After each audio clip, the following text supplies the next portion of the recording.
just left Jackson Hole and I'm now riding into the Targhee National Forest. It just comes through the town of Smoot. It's quite a cool name.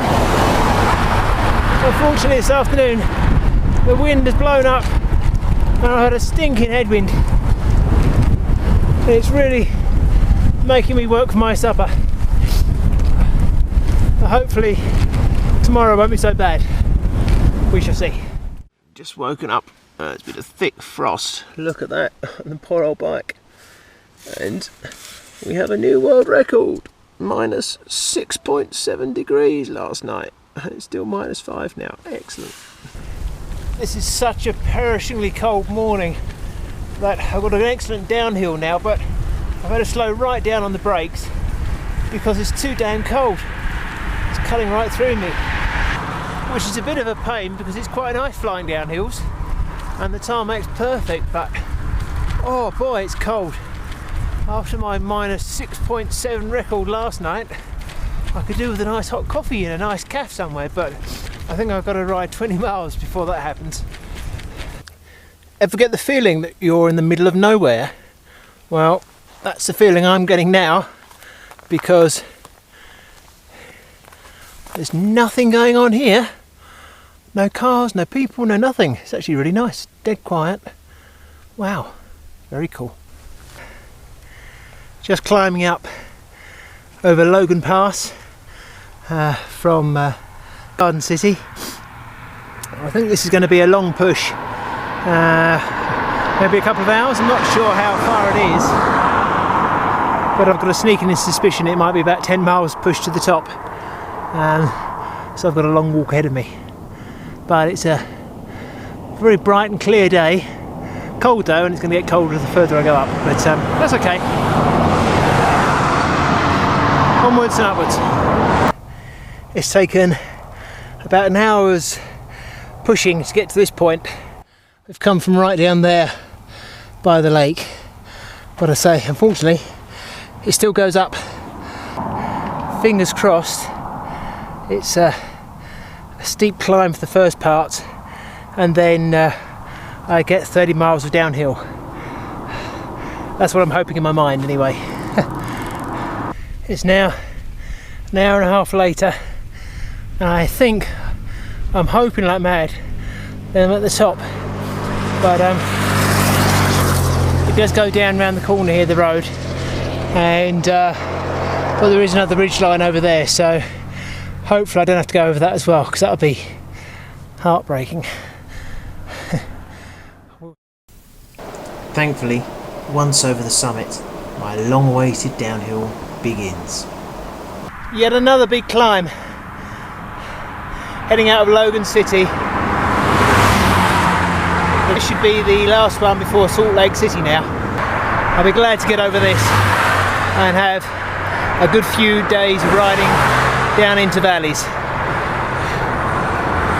After all the madness of the roads coming into Salt Lake City, I've now found a fab bike path which is along the River Jordan, and Salt Lake City is over there, you see through the trees. Hopefully this will actually get me to Salt Lake City, but I'm not far off now and I'm pretty tired, so that's great.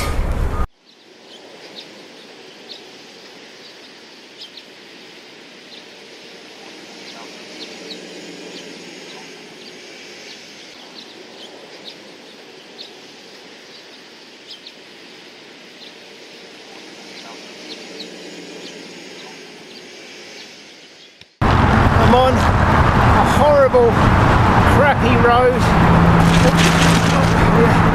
heading out of Salt Lake, right next to the highway. This is the less than glamorous side of bicycle touring. Unfortunately, it's the only way to go south from the city, but hopefully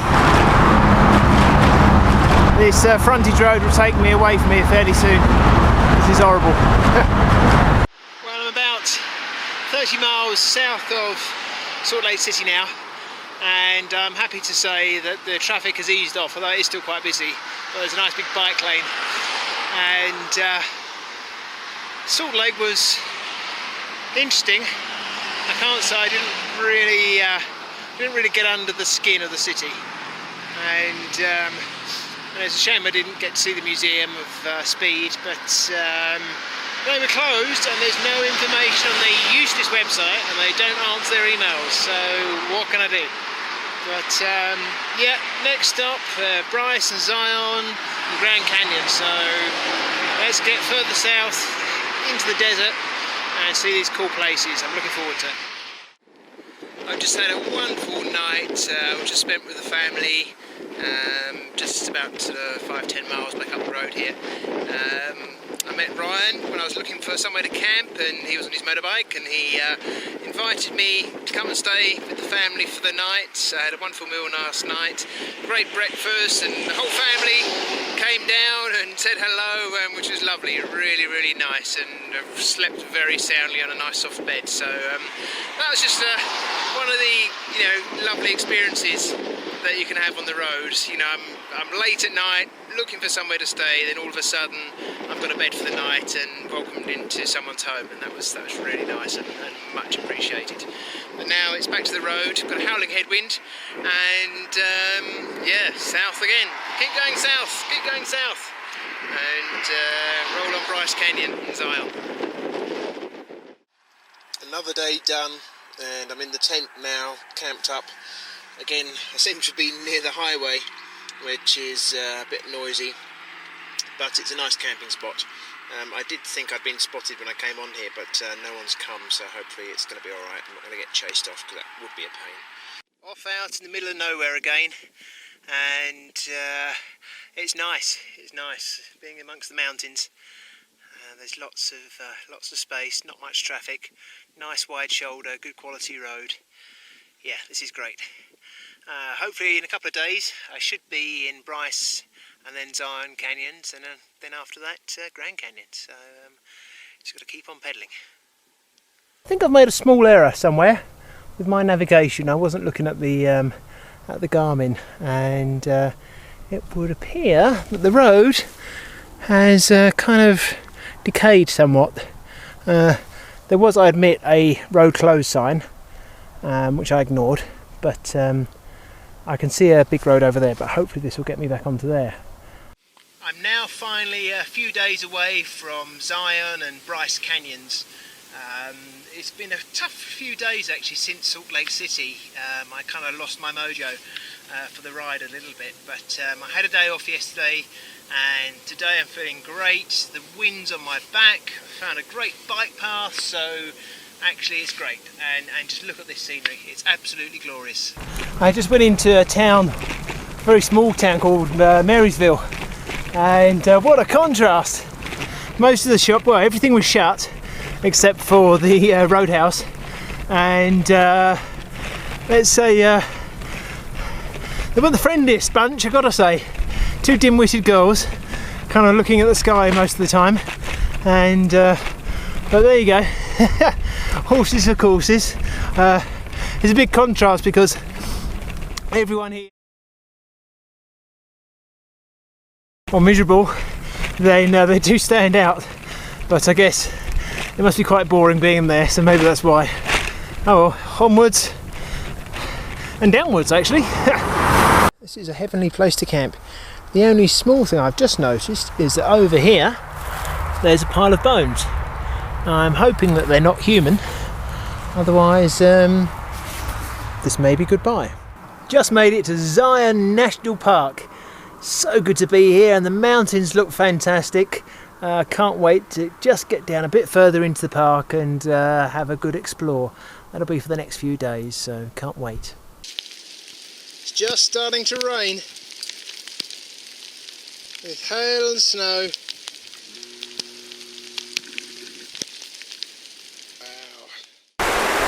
I'm in this wonderful slot canyon in Zion National Park, and it's absolutely glorious. It's so beautiful. It's like Jurassic Park in a way. It's so glorious. The water's coming up a bit, and it's a bit risky going up the canyon with the water getting higher, but it's worth taking the chance because it's beautiful.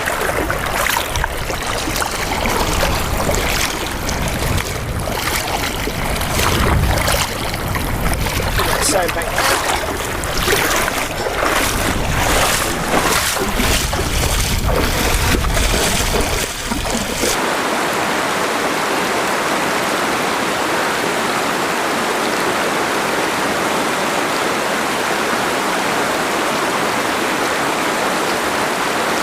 The Slot Canyon, the only way you can get up them is walking through the river. It's a bit cold on the toes, but it's well worth it because it's beautiful here, absolutely beautiful.